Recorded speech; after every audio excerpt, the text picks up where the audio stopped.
Selamat datang di pembahasan mendalam kita. Oke, hari ini kita punya banyak kutipan menarik nih dari sebuah buku tentang strategi. Fokus kita kali ini gimana caranya membantu Anda melihat ya cara kerja dunia lah lewat kacamata strategi dan sistem. Tepat sekali. Sumber ini isinya, wah, kaya banget gagasan. Intinya sih strategi itu bukan cuma buat para jenderal atau CEO gitu, nggak.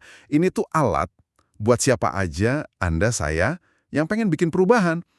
Mau besar, mau kecil. Nanti kita lihat gimana memahami sistem dan waktu itu. Jadi kunci banget di sini. Oke, sip. Mari kita langsung bedah aja ya intisarinya. Misi kita pokoknya menyajikan bagian paling berguna lah buat Anda. Supaya Anda bisa lihat peluang, tantangan gitu ya dengan cara baru.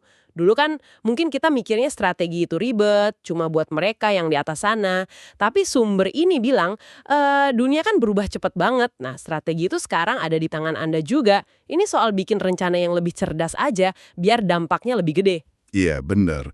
Dan ini tuh lebih dari sekedar daftar to-do list gitu ya. Bukan. Strategi itu lebih kayak kompas.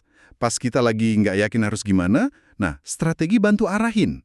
Termasuk juga soal bangun koneksi yang pas, terus gimana biar bisa jalan terus, berkelanjutan. Yang menarik juga, ini nyambung banget sama soal waktu.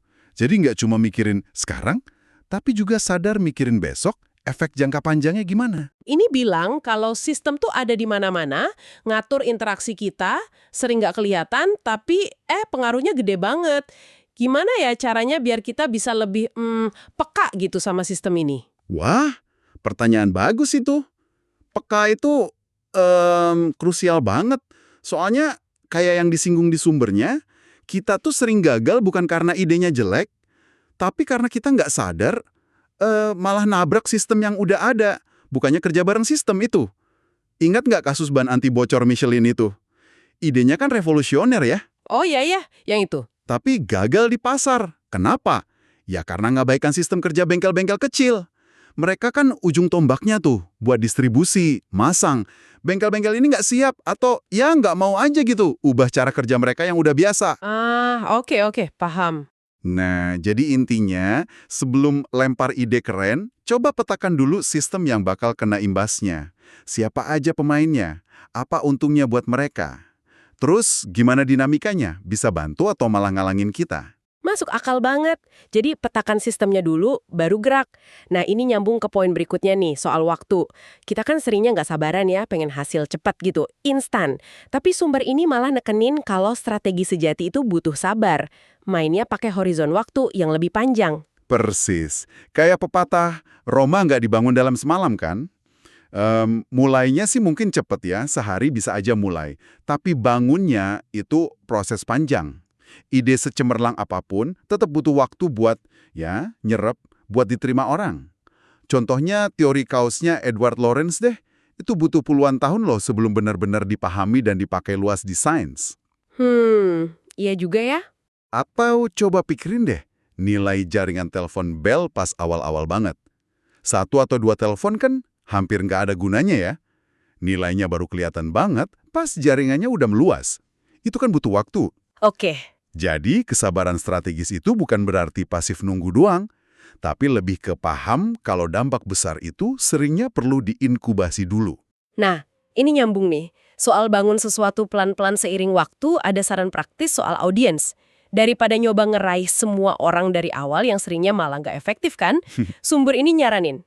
Mulai aja dari, katakanlah, 10 orang. Fokus ke audiens paling kecil yang paling mungkin benar-benar klik dan butuh solusi Anda. Ya, ini yang sering disebut Minimum Viable Audience atau MVA. Audiens minimal yang layak lah. Konsepnya kuat banget ini karena maksa kita buat fokus, nggak nyebar kemana-mana. Airbnb itu contoh klasik banget.